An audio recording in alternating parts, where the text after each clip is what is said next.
Apenas ayer.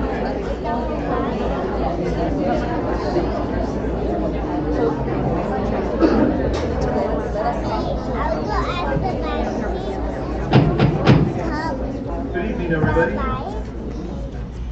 This is the monthly board meeting of the Cantillo Independent School District Board of Trustees. The date is February 26, 2019. The time is, Sonia? 5:38. 5:38.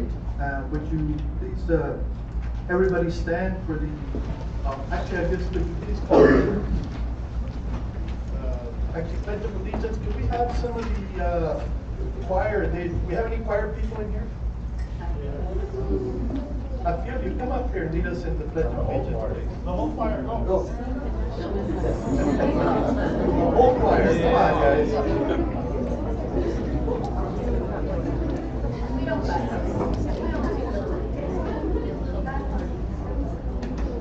Okay, guys. Whenever you guys are ready, we'll start. Ready? I pledge allegiance to the flag of the United States of America and to the republic for which it stands, one nation, under God, indivisible, with liberty and justice for all. And now the Texas flag.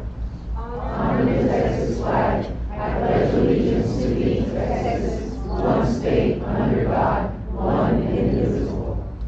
Thank you all very much. Thank you.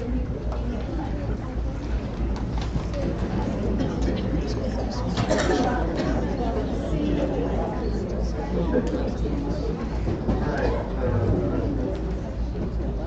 That takes us to the roll call. Sonia? Yes, sir. Ms. Brigham. Present. Mr. Coronado. Here. Mr. Payan. Here. Mr. Rodriguez. Mr. Rodriguez is in Austin conference. Mrs. Searles. Mrs. Searles is also at the CAD meeting in Austin. Thank you. Mrs. Trout. Present. And Mrs. Iglesias. Mrs. Iglesias here present. I think she's outside. Yes, sir. All right. Next agenda item. E, CISD vision and mission statements. All right. Ms. Brigham, Ms. Stroud, would you all please do us a favor of reading the mission and vision statements? Sure. KNTU vision statement. KNTU ISD is a premier district preparing tomorrow's best with innovative, future-focused learning opportunities for students. Mission. Our mission is to create rigorous, student-centered classrooms which develop future-ready students to compete in a global economy and thrive in a multicultural world. Thank you.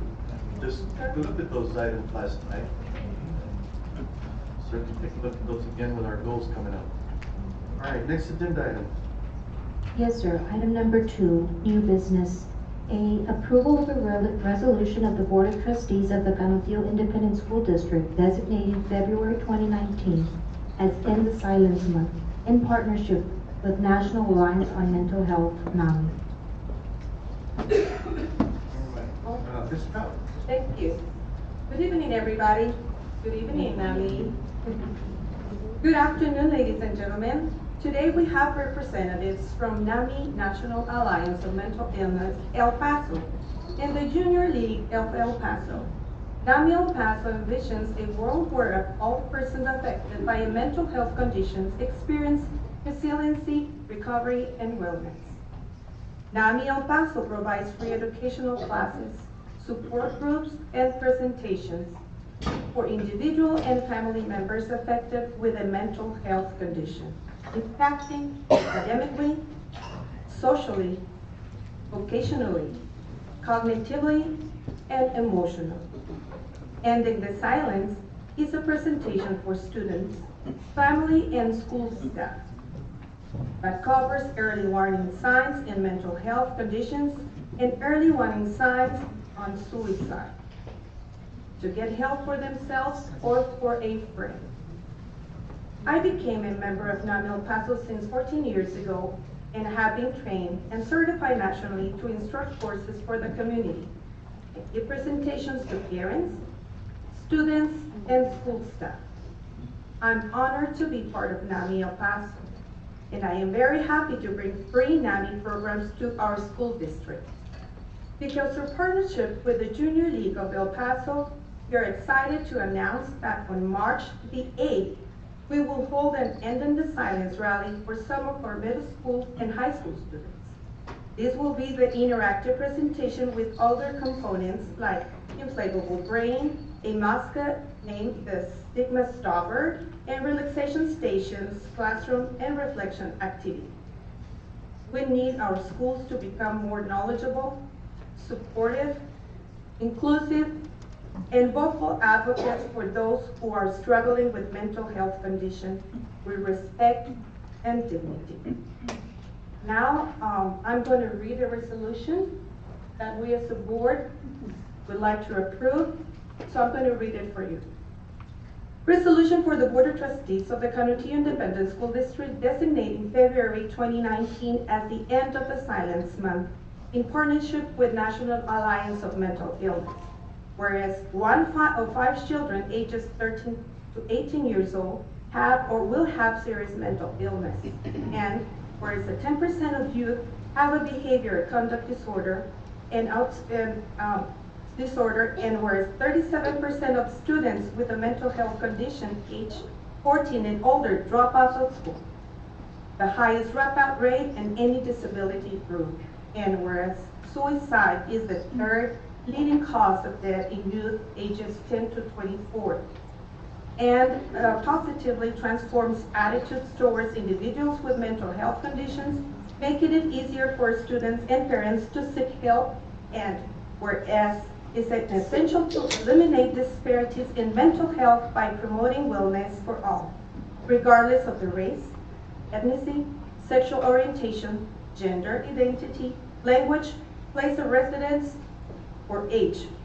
And whereas the National Alliance of Mental Illness El Paso, Texas affiliate works every day to enrich the lives of the children and teens with the greater El Paso, Texas community who cope with mental health conditions, and whereas our school district must ensure equity for access, delivery of services, and improve student and parent engagement that ensures culturally and linguistically components care to our diverse community.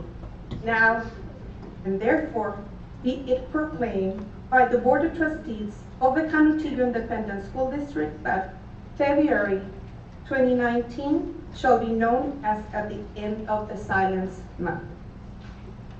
Now for the speaking Spanish community that we have here, I would like to read it in Spanish.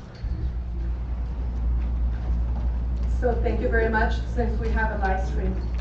Resolución de la Mesa Directiva del Distrito Escolar Independiente de Canutillo, designado febrero de este año 2019 como el mes de fin del silencio en sociedad con la Alianza Nacional de Enfermedades Mentales, NAMI.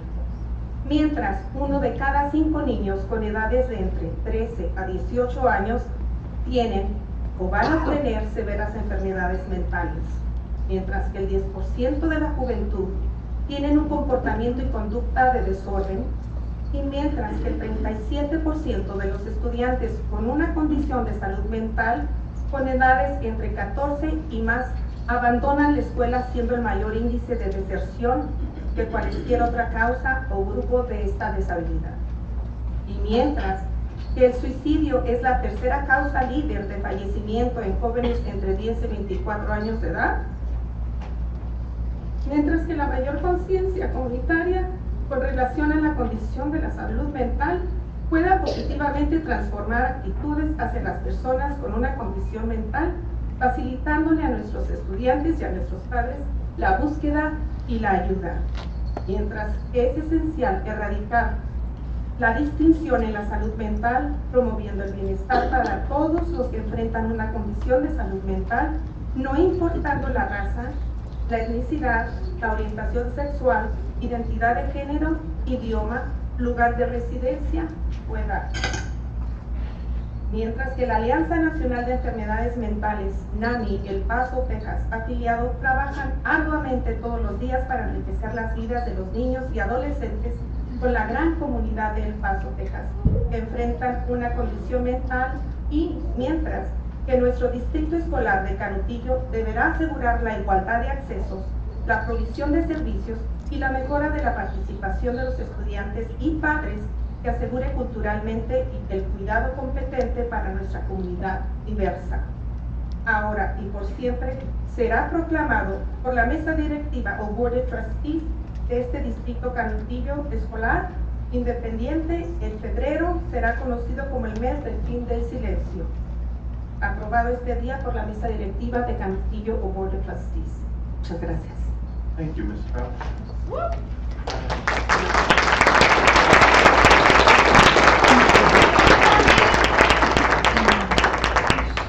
Certainly a very important issue to pick up, and I believe that we have a couple representatives from NAMI that are here that signed up with the board's consent approval. I'd like to call them up at this time for them to. Yes, sir. Ms. Nelly Mendoza, Director of Programs at NAMI El Paso, and Jessica Villalba, the Junior League of El Paso.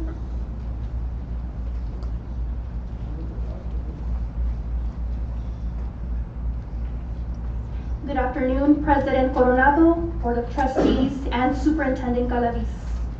NAMI El Paso would like to thank you very much for the opportunity to be here. We commend Canutillo Independent School District for the hard work and commitment you have towards the Canutillo community. We also commend you for championing mental health education and advocacy within your district.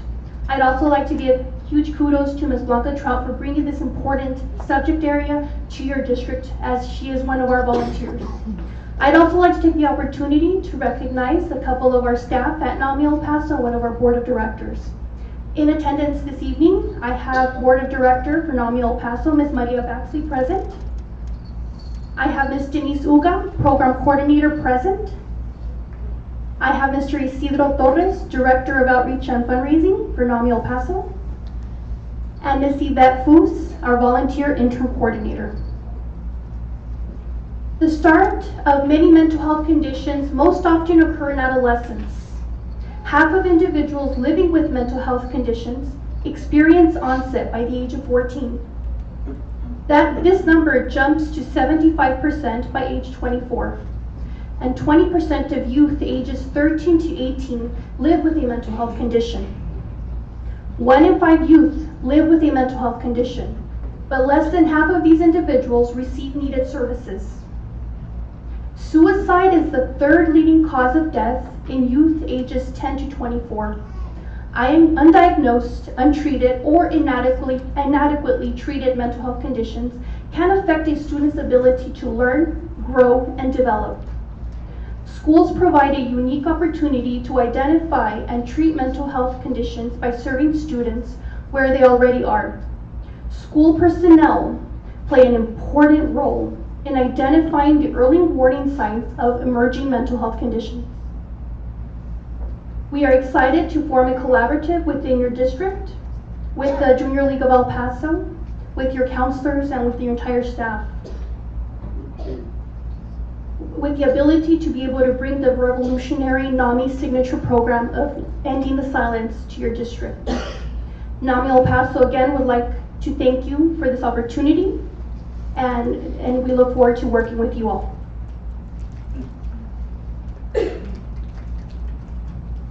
Hello, my name is Jessica Villalba, and I'm here to represent the Junior League of El Paso. I am the chair, thank you.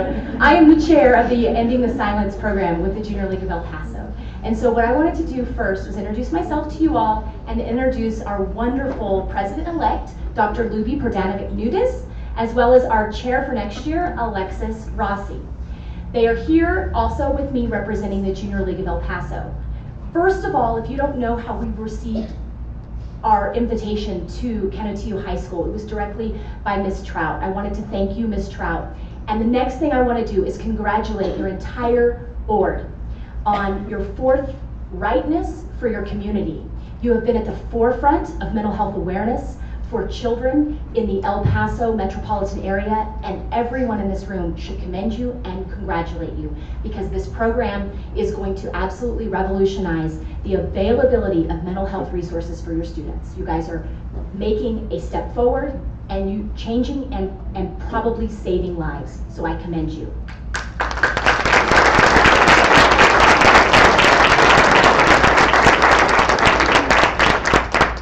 The next thing I would like to do is thank NAMI El Paso for also coming to the Junior League and asking us to partner with them.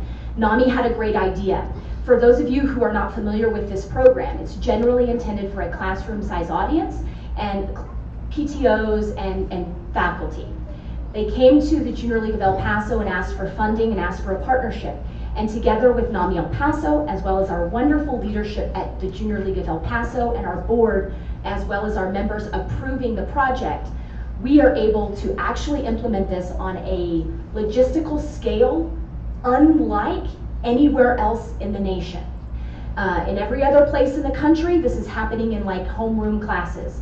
In El Paso, Texas, it's happening in mental health rallies, giant inflatable brains, wonderful community resources, t-shirts going to the crowd, pop sockets, all kinds of things to remind these children of what the resources are. It's right there, and all kinds of marketing materials. So I encourage you all, if you can come join us at Canutillo High School next Friday on March the 8th, come see what it's about, because it's absolutely incredible.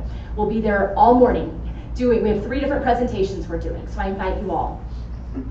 The last thing that I would like to make you aware of is we are continuing this partnership and engaging to provide additional resources to your students through a smartphone application.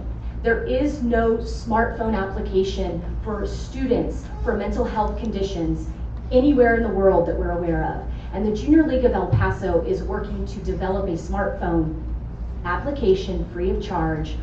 Ultimately, our goal is to provide that service for all of the students in the El Paso metropolitan area. So just know that next year, our Junior League will be coming back to you all. We will be coming to have an additional conversation to provide you more resources.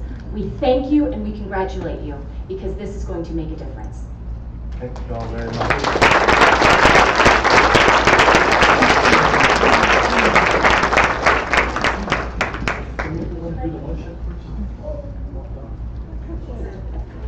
So I move to approve the resolution. Approve the resolution? Yeah, the resolution. Okay, we have a motion before the board. Do I hear a second? A second. All right, we have a motion and a second on this agenda item to approve the resolution as read by Ms. Trout. All those in favor of the board, please, so moved. Ms. Brigham, Yes. Mr. Coronado, Yes. Mr. Bayan, Yes. Mrs. Trout, Yes. and Mrs. Iglesias. Yes. Motion passes. Thank you very much. Thank you, Ms. Trout, for bringing this forward. I just want to let y'all know that not just apart from that this is a very important issue to take, but our board has just recently been talking about focusing more on services for our students, including counseling. We know we need safety, but apart from that, we need these social services for our students. And prevention, obviously, is probably one of the best ways to do that, we think. And I think this board is committed to taking a look at that in this coming budget year to actually discuss those issues. Apart from that, this board was the only board here in the last month or so, we went within January, that we went to Washington, D.C. to advocate for more resources that the federal government has promised for students with disabilities, including mental health issues. And our federal government has, since 40 years ago, said that they would provide up to 40% of those additional resources needed to educate these students with special needs. And this year, the average nationwide that they've provided to public schools is 15%. Here at Canutillo, it's 18%. And so we had an advocacy symposium, as well as we went to lobby our representatives, both Congress and Senate, to urge them to provide those additional resources to public schools. And the only, Texas was well represented, but the only board members that were in DC for this symposium and for this advocacy were members from the Canutillo School District Board. So thank you all very much. I think you'll find that this board is very committed to these issues. And we thank you again for being here, and we'd like to go up there and shake your hand.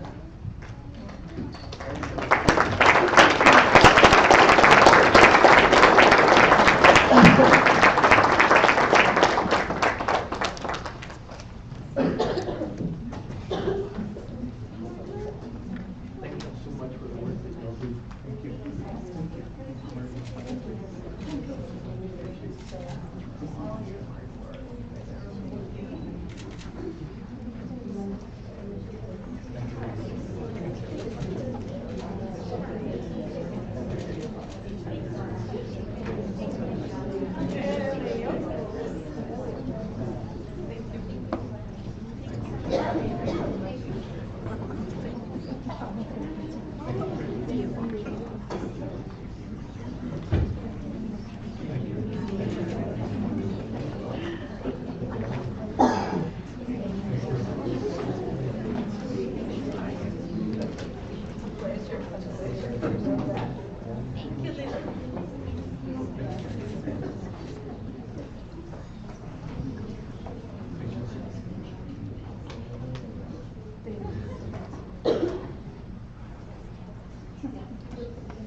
Thank you.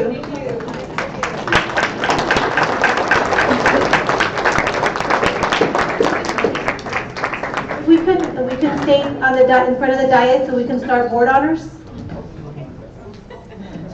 Item 3, board honors.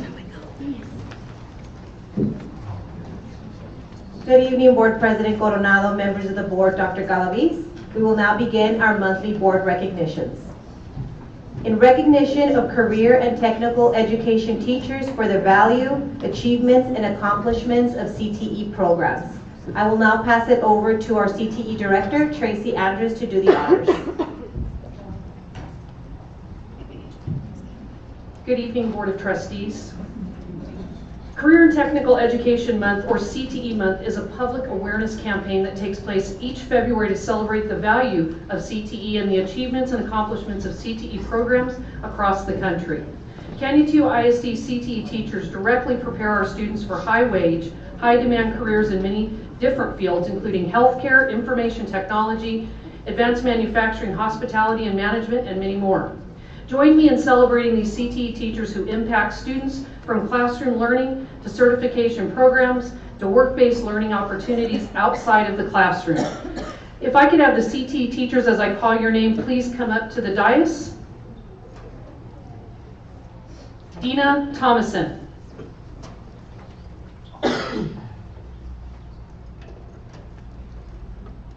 Joseph Sullivan. Also, Mr. Sullivan teaches boxing to our youth in the evening. 3 of his fighters won on Sunday. You want to help He me? took home the team trophy.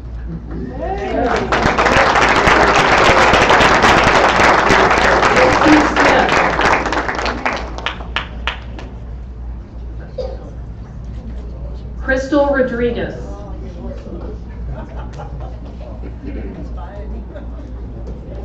Elizabeth Miranda Gutierrez. CT teachers, we're going to take a picture, so stay close, please. Maria Hernandez. Ronald Hill.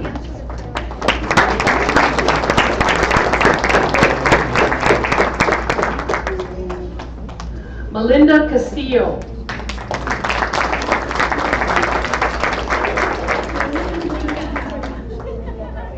Andrea Beltran.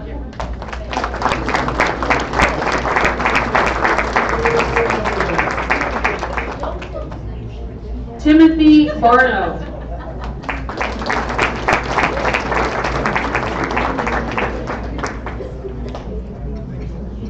Cheryl Trotter.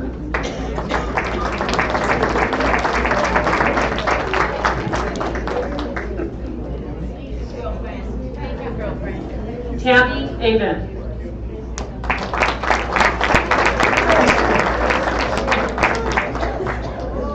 Did I miss any teachers that snuck in the back of the room? I think that's it. Teachers, please, you know the drill. Get close to our board members. Move on down. Thank you, Ms. Clapsaddle.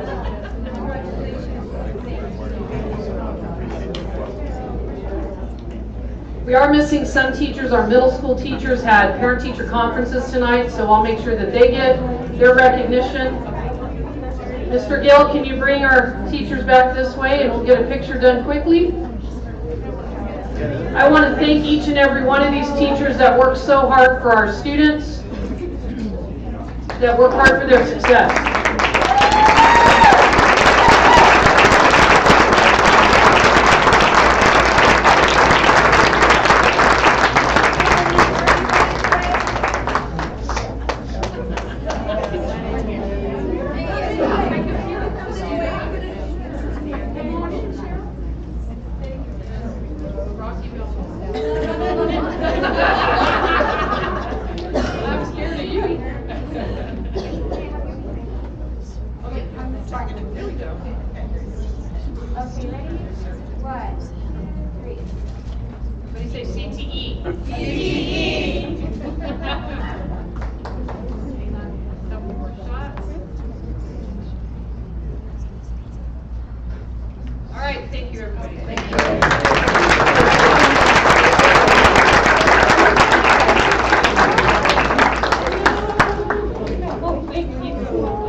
In recognition of school counselors for the tremendous impact they can have in helping students achieve success.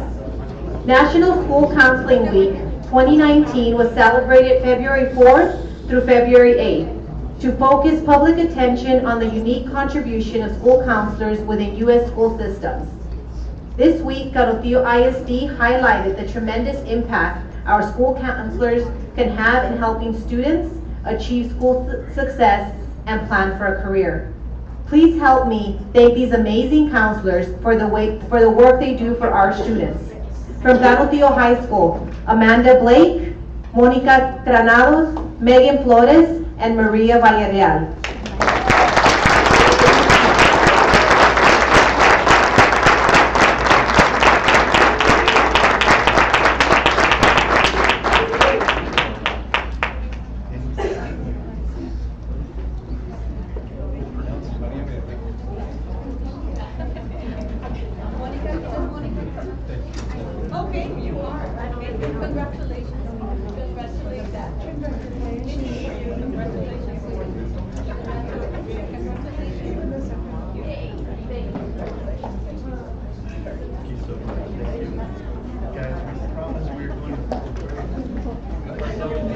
From Northwest Early College, Michelle Valley.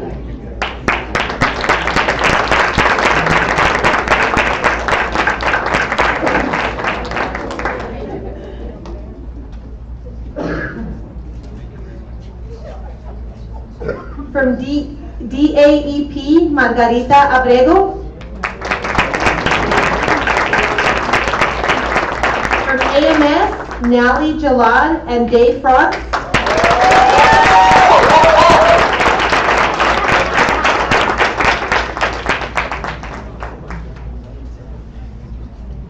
From CMS, Mónica Prieto and Marisela Grado.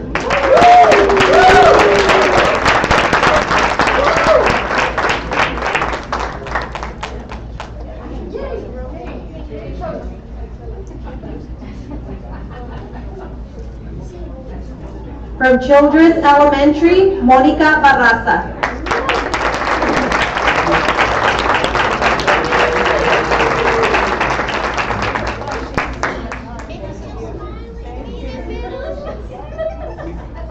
From Canutillo Elementary, Diane Ramirez. From Davenport Elementary, Martin Arroyo. From Garcia Elementary, Martha Bueno. From Damian Elementary, Cindy Arteaga. And from Reyes Elementary, Michelle Escobedo, award being received by Principal Carrillo.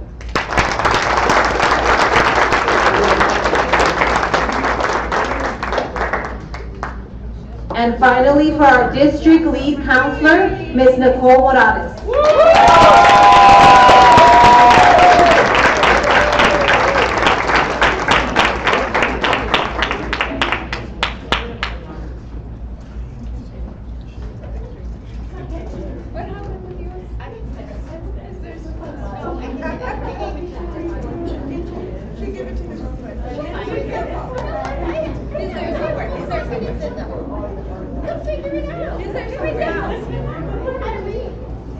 And can we do a group photo?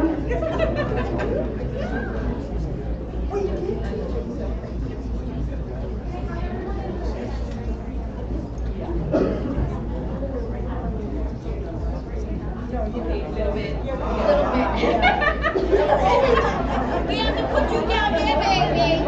You have to go down there.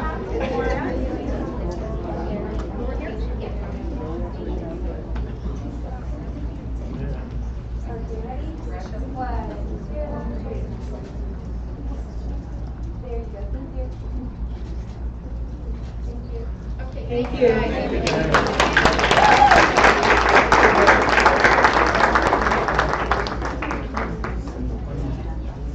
And for our final board honor, in recognition of the Canutillo High School Choir for earning a First Division medal at the UIL solo and ensemble competition. 17 Canutillo High School students competed in this year's UIL solo and ensemble competition February 2nd at Hanks High School and walked out with 17 First Division medals. Each participant had to perform a song, either in Italian or German, in front of a judge as a solo and with a piano. This is the first time in Canutillo Choir history that all participants walked out with a First Division medal, and now all 17 will represent our community at the state solo and ensemble competition in Austin, Texas in June. Let's congratulate these choir students.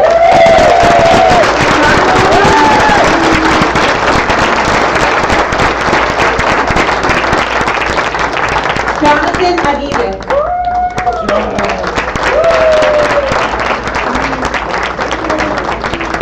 Abner Astudio.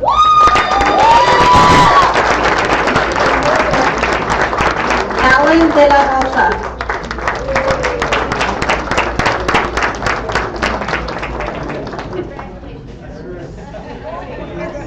Derek Diaz.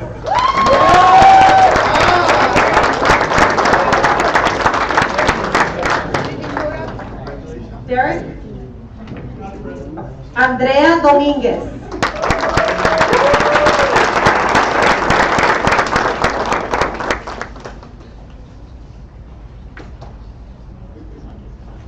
José Escudero.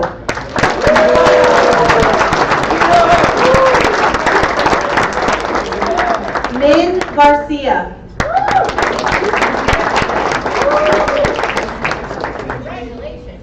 Fabián Gómez.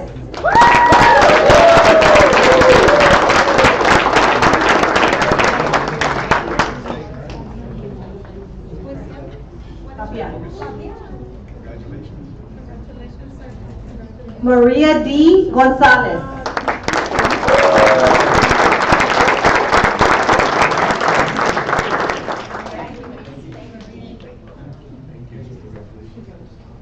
Daphne Gutierrez.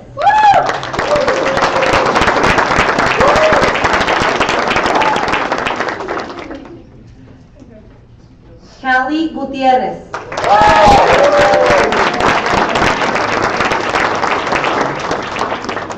Angélica Hernández.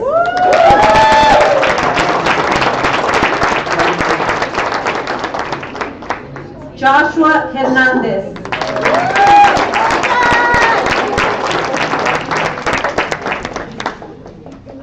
Adrian Ortiz.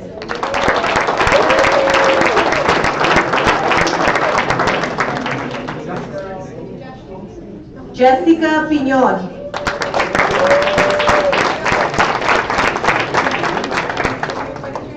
Jaime Reyes.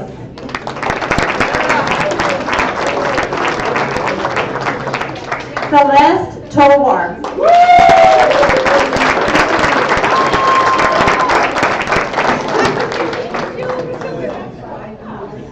And in band, the following students also received a First Division medal and will also be representing us in Austin for state. Jaime Reyes.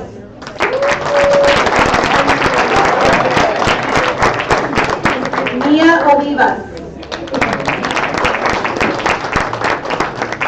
And Nathan Espalin. Congratulations.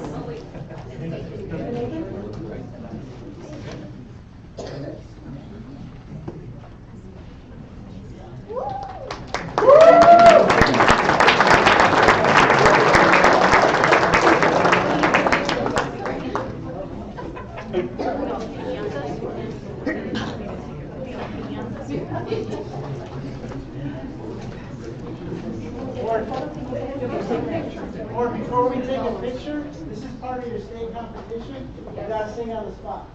This way.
Thank you.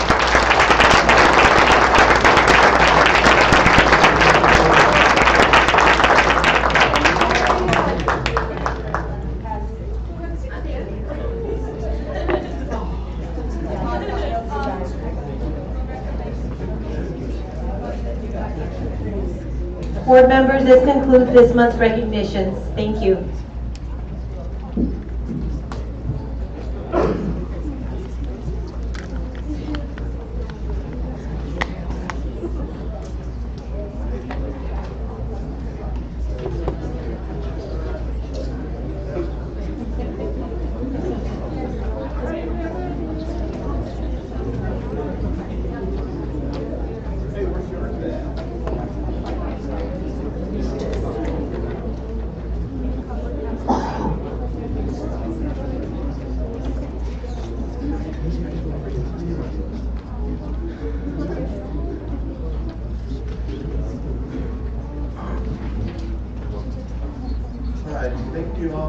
very much for that presentation.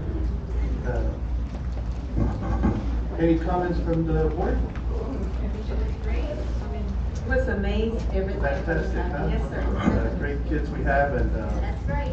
our career and technology teachers, we really appreciate you. And our counselors, we promise both CTE and our counselors that we're seriously taking a look at getting you some more resources, expand these programs, get our counselors some real help for real counseling services. So, thank you guys for the work we do, but for the work you do for our kids, and we really appreciate it. All right, next agenda item. Yes, sir. Item number 4, open forum. And we have 4 speakers. Any person wishing to address the board during the period reserved for public comment at a board meeting must sign up to be heard in accordance with District Policy BED. Number 1, each participant will be limited to 3 minutes to make comments to the board. Number 2, any group of 5 or more persons must appoint 1 person to present the group's views to the board. Number 3, the board is not permitted to discuss or act upon any issues that are not posted on the agenda for tonight's meeting. And our first speaker is Ariana Dubourg. Thank you. Yes, please. No, all of y'all can come up. Pamela Neves, April Reese, Ariana Dubourg, Ernie Urana, Shannon Halverson, and Camila Reyes.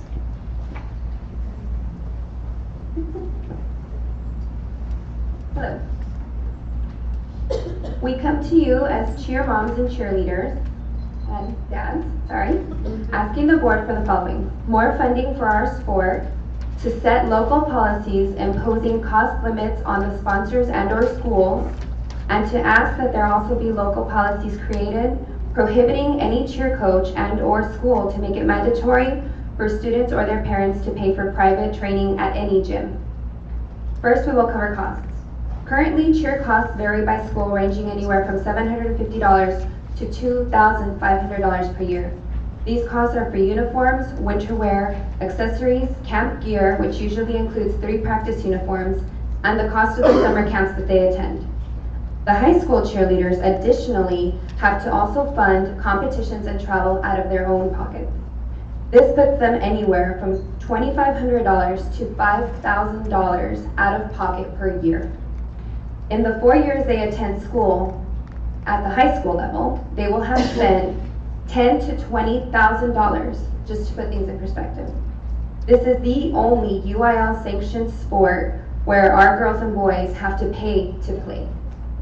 Imagine the outrage among football players if you ask them to pay for their pads, helmets, and uniforms each year, or any other sport for that matter. The high school requires 2 full uniforms from each girl. When we wrote to you initially about these high costs, we also copied Dr. Galaviz in the email. Now, he never responded to me, but he was kind enough to have the high school principal call. She told me that she stood by the cheer coach and that having 2 uniforms was absolutely necessary. I can assure you it is not. I have a 15-year-old uniform that was worn 2 to 3 times a week at times, sitting in my closet, still looking brand new. That proves otherwise. Same vendor, by the way. Having the girls get 2 uniforms at the high school level adds to the financial burden the parents already incur in paying for the kids to participate in this sport. We did ask a cheerleader, a recent high school cheerleader, if it was absolutely necessary. We wanted to be sure. Is this absolutely necessary? Are we imagining things? She told us that it is absolutely not necessary for them to have 2 uniforms. She went on to tell us that the metallics that they opt for is extremely expensive and does tend to fall apart when washing. Knowing this, they buy more uniforms instead of buying the regular uniforms, which are clearly more durable and of better quality. But who wants to put a price on looking good, right? By placing mandatory spending limits on the schools and/or sponsors, we force them to select items that extend this opportunity to more children in our district. Just because we can spend more doesn't mean we should. Our recommendation is that we limit total costs to 2% of the Canutio median home income for the middle schools and 4% of the median home income for the high schools. By using percentages, this would account for inflation and would self-adjust during later years. This would be $560 at the middle school level, and $1,120 respectively for the high school. We did browse the entire varsity.com catalog because this is the vendor of choice. There are budget items that are perfectly acceptable for the girls to use. A perfect example of this would be the winter wear. There are budget items that cost $80 for a sweat top and pants. Yet last year, Canutio Middle School spent $195.48 for a sweat top and pants. Why are we allowing the costs to be more than double what they need to be? And just a side note, all of the other sports in our district provide sweats for the children that need them. Basketball, track, every other sport except for cheer. Another example of Excuse me, I yes. apologize, but time is up, but if others have signed up to speak, they can let you continue speaking to use their time. I thought one representative spoke for the group. Okay. So that's 3 minutes for each one? It's for the group, we'll give you. Okay, that's fine, they can continue. Here you go. Another example in inflated costs are practice uniforms, which is what they wear to camp for 3 days. They were $267.19 last year at CMS. Camp was only $155. We actually paid $267.19 for 2 racerback tops, 1 polo skirt, and a skirt, which was too short to wear, and spandex. We could reduce these costs to around $100 by buying printed shirts from local vendors, which would support our community, and buying workout shorts at Academy. We would additionally save on shipping costs as well. The school opts for the vendor because they allow payment plans. So just to entertain this need, we have also attached copies of affordable camp gear on their website. These are examples where we should save on unnecessary costs. The board has moral financial obligation to the community which it serves. By allowing this mindless spending, we are not allowing all of the kids in our community to have the opportunity to be ambassadors for their schools. We, the parents, have absolutely no say in what we pay for. We blindly make payments with the trust that the options provided to us are the most affordable options, or at least in a reasonable cost range. This is far from the case. We need to have local policies protecting our investment. Next, we have the mandatory private coaching the high school requires for the girls. They are required to go to training at primetime cheer for an additional cost of $50 a month. This should never have been allowed by the high school. We did confirm with cheerleaders and parents that this was made mandatory. There are no local or legal policies, as far as we could find, that mention any sort of authority for any sport to require such private training. This would be the equivalent of the football coach requiring every student paying the sport to pay for a private trainer, or else they would be banned from playing for the team. This is not only unethical, but adds to the already astronomical financial burden parents face. Any sort of coaching deemed necessary should be financed by the school. If the high school cheer coach thinks this is absolutely necessary, the school should provide it. Otherwise, it should be up to the parents if they want to enhance their child's skill set by providing them with additional training. Lastly, we would like to discuss budget. Currently, the cheer budget at the high school is $1,500, and the middle school is around $900. We were told that because previous sponsors did not use the funds, there was now less funding allocated to the sport. According to the CFD local policies, the funds should carry over to the next fiscal year. So where have these unused funds gone? We would like the funding increase so that the coaches may use this for the girls to attend cheer camp, or to help pay a portion of the cheer camp cost. The other issue here, though, is that in order to use the funds, anything bought becomes part of the school. They are currently not able, or so we're told, to use the funds for any sort of training.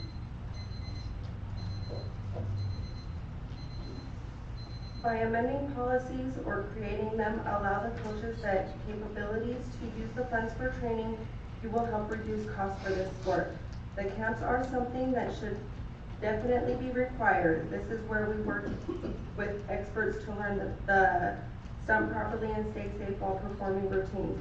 We are asking that this be made an acceptable use of school funds. We would like for the entire camp to be funded by the schools. However, if this is not possible, making the coach or school distribute the funds equally among the girls to reduce costs for camp would be perfectly acceptable.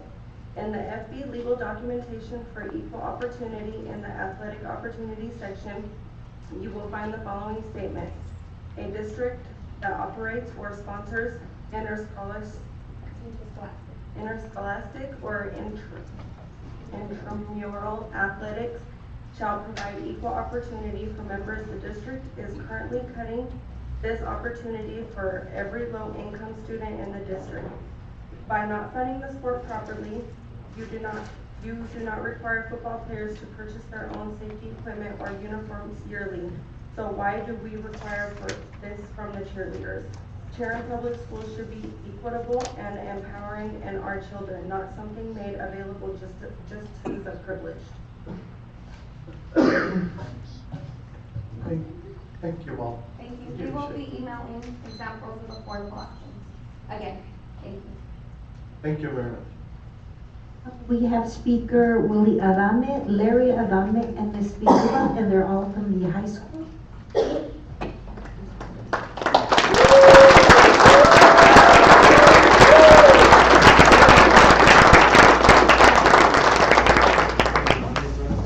Good evening, ladies and gentlemen. I want to start by thanking you, board members and administration, Dr. Galaviz, for all the support you have given the music program, the School of Music. I also want to acknowledge my principal, Ms. Teresa Clapsaddle, Neil Lugo, Anthony Prado, her whole team. They've been very supportive. I'm here to tell you about something that has become quite alarming with our marching band program. I want to take you back to 1991, where you would find a 17-year-old boy, Mr. Adame, Willie Adame, much skinnier and younger, that has stood before the board to ask for uniforms. The uniforms we had back then were donated by UTEP in '71. They were over 20 years old. We used to be made fun of because we had this Q-tip that was back from the 60s, absolutely awful. And I stood before the board and asked, we asked for money so that we can buy new uniforms, and that was definitely, they approved it. So here we are in 2019, 28 years later, asking you for something that we desperately need. Ladies and gentlemen, you have been to the football board games. You have seen Hanks High School, you have seen Bel Air High School, you have seen East Lake, you have seen Del Valle. These amazing shows that they're absolutely coming up with. Gone are the days where one band director was enough to do the complicated shows that we see now. One director does not cut it anymore. We are in desperate need of an assistant, a full-time assistant marching band director. I want to go through some quick statistics. Bowie High School has 18 members in the band. They have 2 band directors. Andres has 28 students in the band. They have 2 band directors. Irvin has 22. They have 2 band directors. Burgess has 22. They have 2 band directors. Isleta has 65. They have 2 band directors. Riverside 74, 2. Jefferson 72 members, 2. Shapen 96 members, 3 band directors. El Paso High has 65, 2 band directors. Parkland has 65, 2 band directors. Canutillo has 96 and 1 band director, with a very humble choir director that helps out every time he can. We need to upgrade the band program, ladies and gentlemen. Socorro ISD started a wave about 10 years ago when they started seeing what was going on in East Texas, and Larry will talk to you more about that. They started a wave, the shows changed. Then Isleta got on board.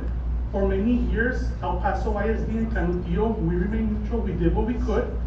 I don't know if you've noticed, but EPISD is now revamping their fine arts program. They're promoting them. They're making changes. If we do not make changes ourselves, we will be the last of the large districts. We will stay behind, I guarantee you. There's a picture of a football team holding a trophy, I'm guessing from 5 years ago when they made it as far as they can. It would be awesome if you guys would provide that opportunity for our band students as well. And I know you'll do what you can, and I now give it to Mr. Larry Adame.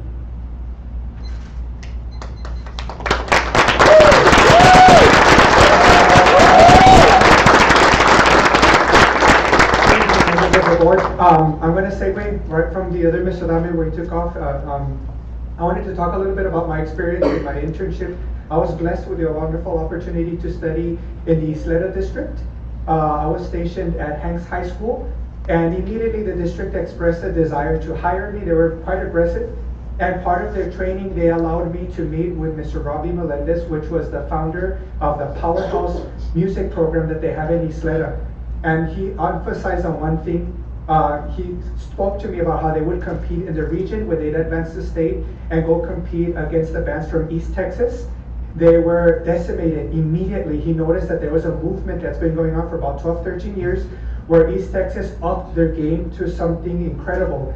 Doing research, he found out that the movement was that they started this team teaching system where one band director was no longer teaching marching, flags, brass, drumline, but instead they'd hire one band director to do drumline, and that was their job. One band director to just do the marching, and in that system, that's how East Texas was able to up their game.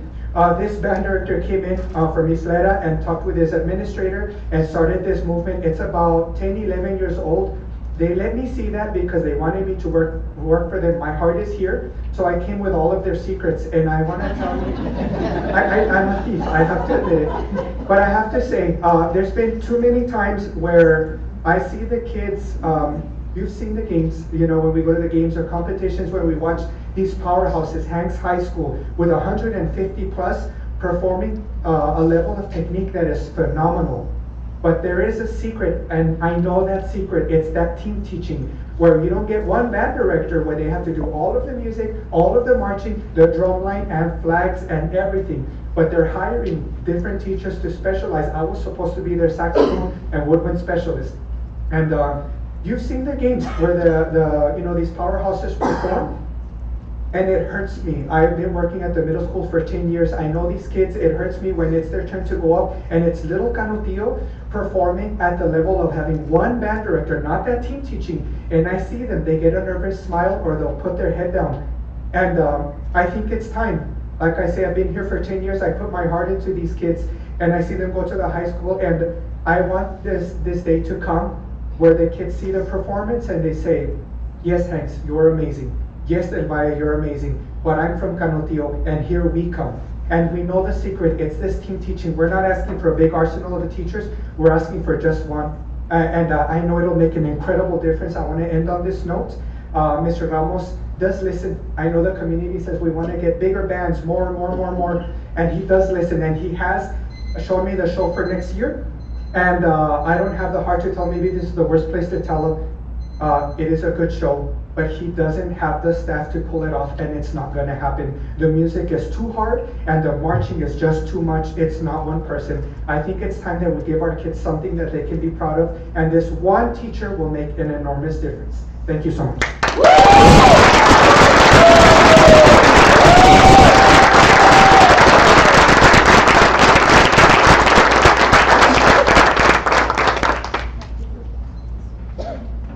Good evening, board members. I want to thank you for soon getting the flag tag on board.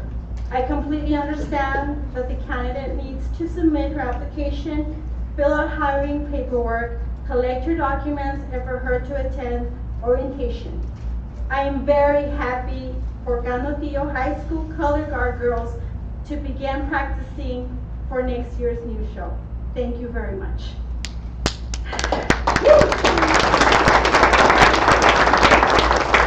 As a parent, I was able to attend several Canutillo High School band competitions and home games. I saw a group of talented students playing their best, marching excellent, and demonstrating pride for their school as they performed. I witnessed how a grade A rated district is not allowing the marching band to play and perform to their fullest potential. There was absolutely no props on the field, no added assistance for one band director other than Mr. Adame, who is the choir director, mariachi teacher, and currently band assistant. It is time to hire additional staff for a band that fortunately continues to grow. When individuals are overwhelmed with responsibilities and can become a difficult situation, it is time to hire an assistant band director. You have seen the success of these students, and they continue to stay competitive with other schools in our city in the following teams. Back-to-back state math champions, where these students always come back with medals and/or trophies. Blue ribbon recognition in this district. 17 choir students that will be competing at state. A dance team that continues to win competitions and will soon be traveling to Houston in April to compete.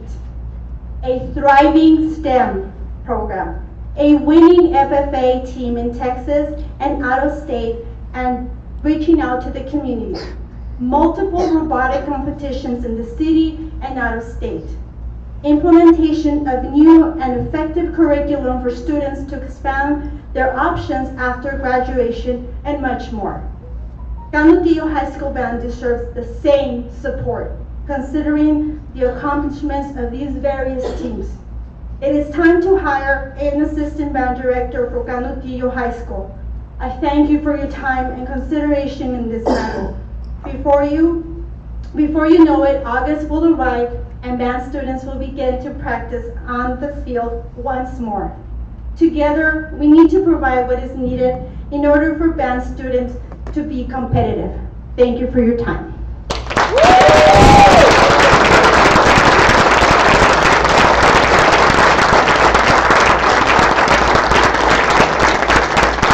Our final speaker is Isabel Varela.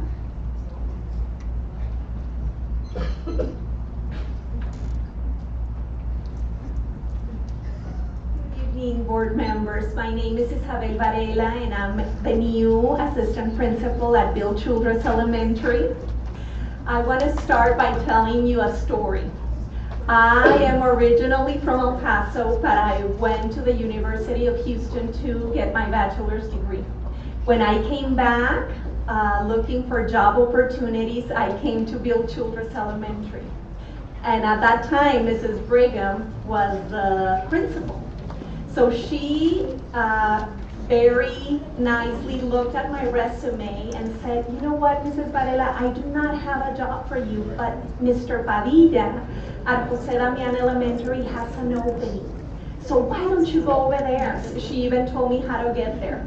So I got in my car and I drove with all of my hopes and dreams. And I got to Jose Damian Elementary. Mr. Padilla gave me an opportunity to interview and he hired me. I was able to have different roles for over 14 years at Jose Damian and serve the community.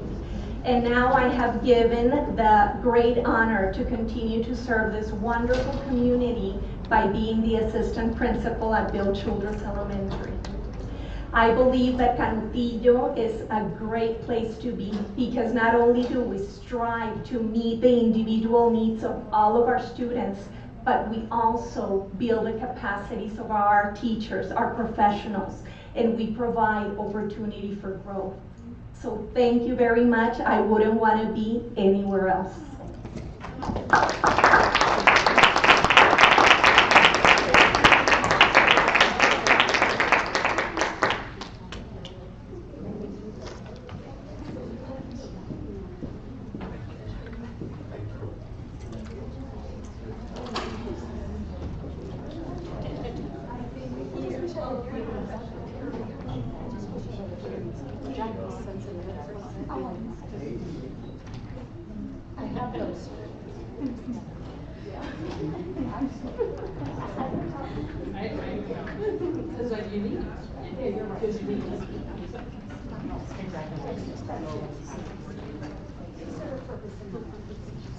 Item number 5, consent. Administration recommends approval as presented.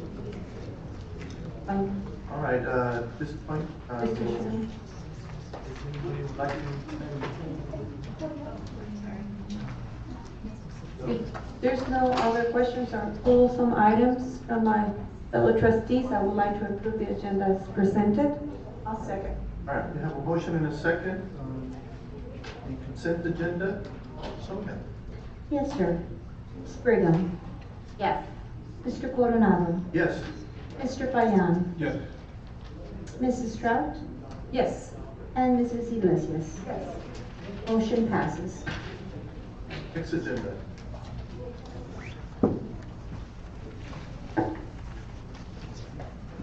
Board of Trustee business. A, report regarding the NSBA Advocacy Conference in Washington, D.C., January 25th through the 30th. All right, I'll begin with Service is not here, Mr. Rodriguez, but Ms. Scott? Yes, I would like to talk about the trip that we had, the pleasure to go to Washington and to speak with the representatives. Personally, I spoke with the representative, is Ted Cruz, and I hand out the booklet that they provide me here in the district with all the needs that we have here for us students with disabilities. So he was very receptive, he understood what I was trying to tell him, and let me tell you that we were the only district that we called his attention. So I'm pretty proud that he, and the way that they represent, that we represent our district, and all the material that it was provided to him is very well, a pretty good understanding. So it was a very good symposium that we attend, equity. So for me, it was one of the most important ones. And also I would like to add something else. When we had the lunch with our Betsy DeVos, that she is our representative of education. And in the lunch, we have another person that spoke to us. And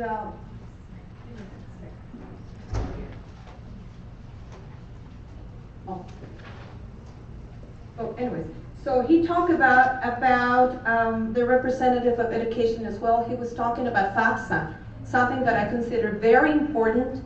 So they considering to reduce the questions because they were seeing that a lot of parents didn't apply for that because it was a lot of questions, like 500 questions. So they consider that and they want to reduce it at 15 questions only. So it's something that I really like it. So thank you. I think for my part is everything. All right, thank you, Ms. Prout. It was a very, apart from the Advocacy Institute that we attended, it was also the Equity Symposium. And it was certainly an eye-opener with respect to some of the funding issues that we have for our students with disabilities. Not even half of what our federal government has promised. Not even half nationwide have they stepped up to provide those extra services that would certainly go a long ways to relieve the pressures of funding sources and other issues where we could do more counseling, provide more CTE programs, get more dual credit classes. So we have to use our resources from local and state to provide this additional funds that the federal government just does not provide. I know we've met with our local representative from our congressional representative, and I know that she is very, very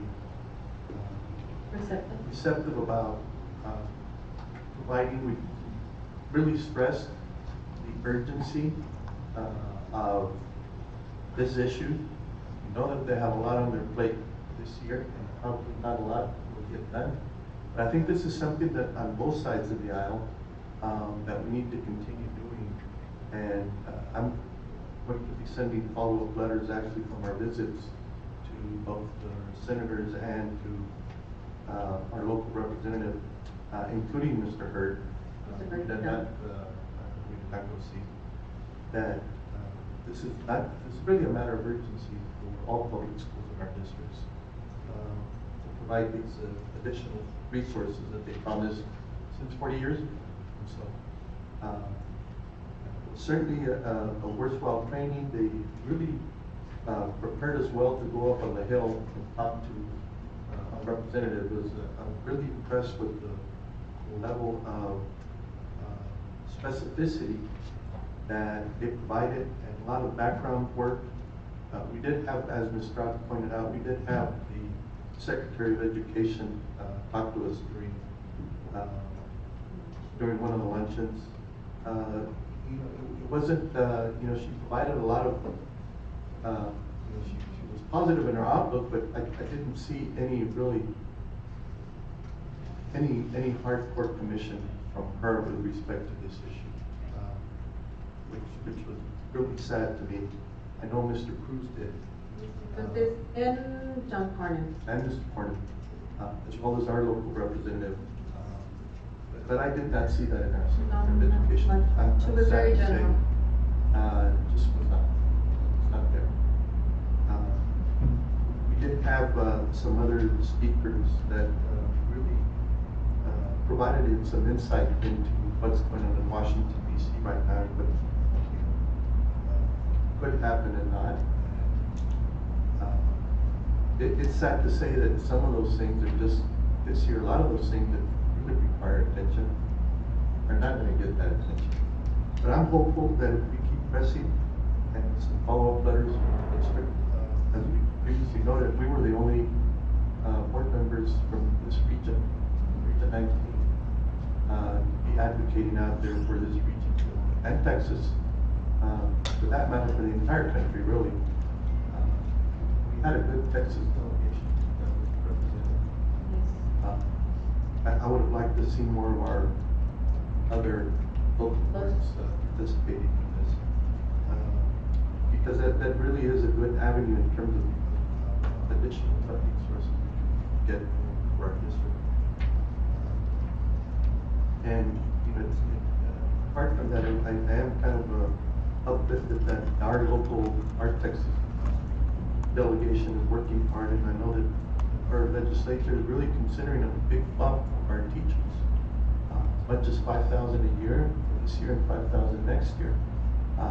I'd like to see them, and maybe we ought to send a couple letters or maybe a resolution from our board that we would like it even an increased bump to allow us to get some special ed teachers, including the training that they have. That's really we're in dire need of resources there, as well as our technology education. Those departments actually just take a lot more money. There's just a way around it. So I think that in the near future we should, next board meeting, we should certainly send out some resolutions, and I will make sure that we get the staff to prepare those to both federal representatives and also to our legislature, providing those funds. You know, even though they're considering this raise for our teachers, it's really only money they took away back in 2010. Without interest. Without interest. So it's not really a raise for our teachers. Just to add to the talk, I just would like to clarify and add the name of the person who was in the luncheon after Betsy DeVos, Ms. Betsy DeVos, was the Honorable Lamar Alexander. He is the U.S. Senate Chairman of the Senate Health, Education, Labor, and Pensions Committee. The one who was talking about FAFSA and all that, you know, it's so news that he gave. Yeah, that's correct. I believe. Yes. I'm trying to remember if he was a senator from Tennessee or not. Yes. No. Yes. Correct. You know, I applaud them that that state, what they've done is they've actually made the entire state free college education 2 years for the entire state, which is what we want to spearhead here in El Paso, and what Dallas has done and San Antonio is about to do. But they did it in their entire state. So kudos to them. Yes. Mr. President, Tennessee also has gone way ahead in technology education. Tennessee. Yeah, and I've been to quite a few schools in Tennessee. And I can see why. With that kind of support that they're getting statewide with respect to not just career technology, but obviously for their education for after graduation is incredible. And puts the rest of the country to shame. Anyways, we've had a couple of other speakers, some best-selling authors. One of them was actually pretty comical about talking to us about some of the presidents. Oh, yes. So, including the president we have now. I will not go into the details. Well, that's all I have. thank you, sir. Yeah. Basically. All right, next agenda item. Yes, sir. Item number 7, adjournment, and the time is 6:53. A unanimous consent of the board. Thank you. Thank you, everybody.